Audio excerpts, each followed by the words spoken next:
ঠাকুরের রাতুল চরণে প্রণাম জানিয়ে, আরাধ্যা জগৎজননী বড় মায়ের রাতুল চরণে প্রণাম জানিয়ে, পরম পূজ্যপাদ বরদার চরণে প্রণাম জানিয়ে, পূজনীয় আচার্যদেবের চরণে প্রণাম জানিয়ে সকলকে আমার রানন্দিত জয়গুরু বলে আলোচনা প্রসঙ্গে অষ্টম খণ্ডে 15ই জ্যৈষ্ঠ বুধবার 1353 সাল শ্রী ঠাকুর প্রাতে মাতৃমন্দিরের বারান্দায় বসে আছেন। কেষ্টদা, চুনিদা, আশুদা, বীরেন্দা প্রভৃতি কাছে আছেন। কথা প্রসঙ্গে শ্রী ঠাকুর বললেন, এখন উপায় হলো যাজন। কেষ্টদা, এখন যাজন তো খুব কমে গেছে, অনেকেই লিমিটেড কোম্পানি নিয়ে ব্যস্ত। শ্রী ঠাকুর, ও বাদ দিয়ে কিছু হবে না। যাজনের সাহায্য সব কিছু হতে পারে, কিন্তু শুধু কোম্পানি নিয়ে যা চাচ্ছি তা হবে না। কিভাবে কি করতে হবে আমি সব বলে দিয়েছি, কিন্তু তা যদি না করে আবার দুর্ভোগ ভুগতে হবে। তাই তো বলছি, মানুষ ছাড়া কিছু হবে না। কেষ্টদা, অভারতীয়দের মধ্যে তো মানুষ পাওয়া যেতে পারে, ফ্যান ইত্যাদি কেমন তাজা মানুষ। শ্রী ঠাকুর, ফ্যান ভালোবাসে হাউজারম্যানকে, মাইকেল ভালোবাসে স্পেন্সারকে। হাউজারম্যান এবং স্পেন্সারের ভিতর দিয়ে ফ্যান এবং মাইকেলের এদিকের আকৃষ্ট হয়েছে। দুই দলই ভালো, একদল কৌশল ও কর্মঠ, আরেক দল দার্শনিক মনোভাব সম্পন্ন প্রফুল্ল। কাগজ, ট্রান্সপোর্ট ইত্যাদি কোম্পানি আপনি করতে বলাতেই তো সবাই করছে।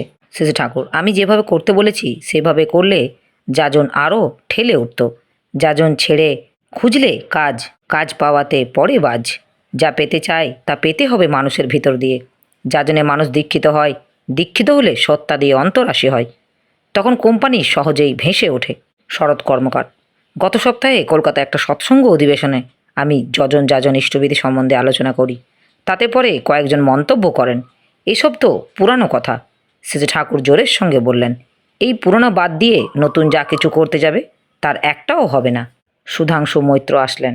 শ্রী ঠাকুর সাহস্যে বললেন, তোমাকে দেখলেই আমার ট্রান্সিভারের কথা মনে পড়ে। আপাতত দুটো হলে হয়, এখান থেকে কথা বলা যাবে, কলকাতায় শুনবে, কেই বা এনে দেবে।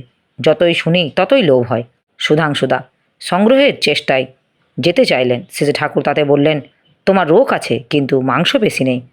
আমাকেও মেরে গেল মা ও সাধনা, তোমারও মা ও সাধনা তোমাকে ভেঙে দিয়ে গেল। মা ও সাধনা দুজনেরই সম। দীর্ঘ নিঃশ্বাস ত্যাগ করে বললেন, কষ্ট অসীম, যাই হোক, কিন্তু বেঁচে থাকাই লাগবে, না করেই পথ নেই।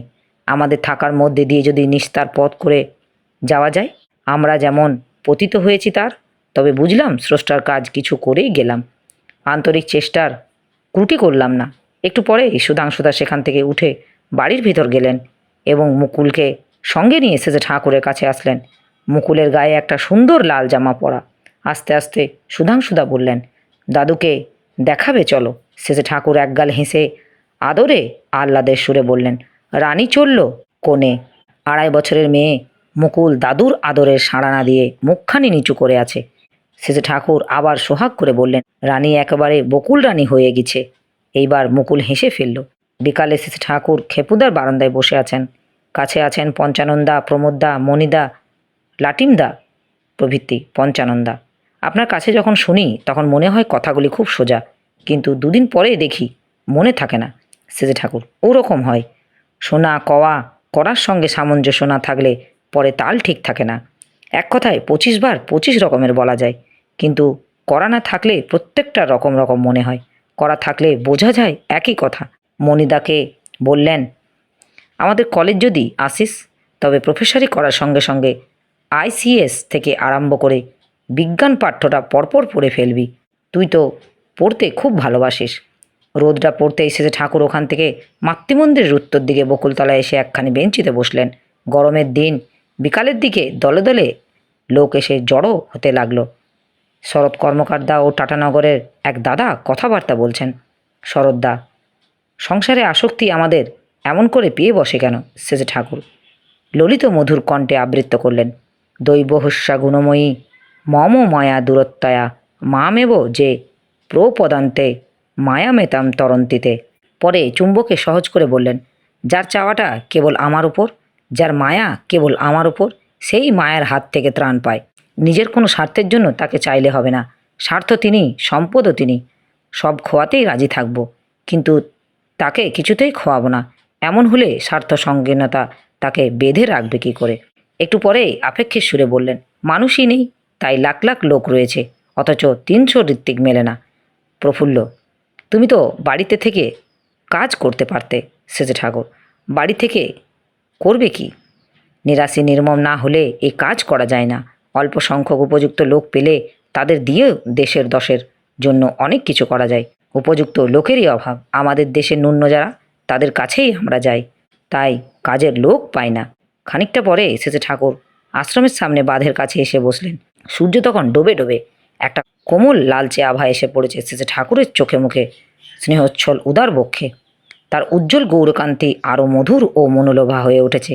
দেখতে দেখতে এমন একটা নেশা ধরে ওঠে মনে, চোখ আর ফেরাতে ইচ্ছা করে না, কেবলই দেখতে ইচ্ছা করে। এখানে দেখতে দেখতে লোকের ভিড় জমে উঠল। আবার শুরু হলো অনবদ্য আনন্দের আসর।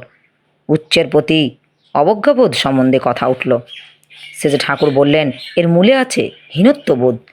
বাংলার উচ্চবর্ণের হিন্দুরা বুকের রক্ত দিয়ে মুসলমান ও তপশিলীদের পালন করেছে। পরিপালন এমন ধরন কোথাও দেখা যায় না। অসুখ বিসুখে, দুঃখে শোকে, অভাবে সর্বাবস্থায় তারা প্রাণ ঢেলে সেবা দিয়েছে। জমিদারদের জমিদারি উচ্ছেদ হতে বসলে তারা প্রজাদের গায়ে আঁচড় লাগতে দেয়নি। প্রজাবৎসল্যই তাদের মর্যাদা, গৌরব ও আভিজাত্য। ভালোর সঙ্গে মন্দেও হয়তো ছিল, কিন্তু নির্জলা ভালো কোথায় পাবে বলো? দোষে গুণে যেখানে মানুষ, আর মানুষ নিয়ে যেখানে কারবার, সেখানে ত্রুটি বিচ্যুতি থাকবেই। দেখতে হবে ভালো সম্ভাবনা কিসে বাড়ে, মন্দের সম্ভাবনা কিসে কমে। তা না করে ভালো সম্ভাবনাকে একেবারে খতম করা কি ভালো? চার চোখের দৃষ্টি নিয়ে দেখতে হবে একটা বিপদ এড়াতে গিয়ে যাতে আমার আরও একটা বৃহত্তর বিপদের ভিতর গিয়ে না পড়ি। অদূরদর্শিতার দরুন আমরা হামেশাই এমন করে বসি। আগে সমাজের অনুলোম বিয়ে প্রচলিত ছিল, তাই সমাজের একটা ঊর্ধ্বমুখী গতি বজায় থাকতো। এখন তা বন্ধ হওয়ার ফলে গতিটা উল্টো দিকে বাঁক নিয়েছে। প্রতিলোমের ঝোঁক বেড়ে যাচ্ছে। মণি চক্রবর্তী দার দিকে চেয়ে বললেন, তোমাদের শাস্ত্রে নেই যে বামুন অন্য কারোর মেয়ে বিয়ে করার বামুনের জাত যায়? অবশ্য প্রথম সবর্ণ বিয়ে করে তারপর অনুলোম অসবর্ণ বিয়ে করতে হয়, নইলে কুলের মূলধারা ঠিক থাকে না। তাই অনুলোম বিয়ে চালাতে গেলেই বহু বিবাহ এসে পড়ে। বহু বিবাহের কথা শুনলে এখন তো তোমরা নাক সিটকাও, কিন্তু অনুলোম ও বহু বিবাহ বন্ধ করতে গিয়ে যে প্রতিলোম কবলে পড়ে যাচ্ছ, তা কি ঠিক পাও? সমাজের অনেক গণ্যমান্য ব্যক্তি আজ উদারতার নামে প্রতিলোমে সমর্থন করে, কিন্তু বিধি ও বিজ্ঞান হোমরা চোমরাদের কথা পাল্টে যাবে না। একটা মিরাটি গায়ের এই দেশের ষাঁড় দিয়ে বাচ্চা তৈরি করিয়ে দেখো না, ফলটা কি দাঁড়ায়? মানুষের সমাজেও তেমনি প্রতিলোম জাতক বাড়াতে থাকলে দেখবে গোটা সমাজও কি হয়ে দাঁড়ায়। তাই শাস্ত্রে আছে, যত্রতত্রে পরিধ্বংসা জয়ন্তে বর্ণদুশাখা রাষ্ট্রৈক্য স ত্রদষ্টা ক্ষিপ্রমেব বিনশ্যতি। সবচাইতে দুঃখের কথা এই যে মাথা মাথা লোকেদের আজ এইটাই সমর্থন করছে। শ্রেষ্ঠরা খারাপ দৃষ্টান্ত স্থাপন করলে সেটা আরও বেশি করে চালায়। তাই জাতির ভবিষ্যতের কথা চিন্তা করে আমরা দরুণ আতঙ্ক হই। কথা বলতে বলতে শেষে ঠাকুর মুখখানি মলিন ও বিবর্ণ হয়ে উঠল। একটা বিষণ্ণতার ছায়া নামলো সবার মনে। নীরব নিথর হয়ে আছে সবাই। সাঁঝের আকাশ ঘনিয়ে এলো। একটু পরে তাসুর বাইরে উত্তর পূর্ব কোণের দিকটা আলোটা জ্বালিয়ে দেওয়া হলো। চুনিদা আসলেন, দূরে দাঁড়িয়েছেন। শেষে ঠাকুর কাছে ডাকলেন। চুনিদা এসে সামনে বসার পর শেষে ঠাকুর বললেন, লোক জোগাড় কর। পই পই করে ঘোরা লাগে, মানুষের সঙ্গে ভাব করা লাগে, বক্তৃতা আলাপ আলোচনায় মানুষ ঠিক করে নিয়ে বেরিয়ে পড়া লাগে। বিবেকানন্দের নাম হয়েছিল ছেলে ধরা। তোরাও তেমনি পরম পিতার কাছে ছেলে ধরা হ। আমি ভেবেছিলাম চুনি যখন কেষ্টদার সঙ্গে বেরিয়েছে তখন ডজনখানেক লোক নিয়ে ফিরবে। চুনিদা, অন্য যে কাজ দিয়েছিলেন তাতে আটকে গেলাম।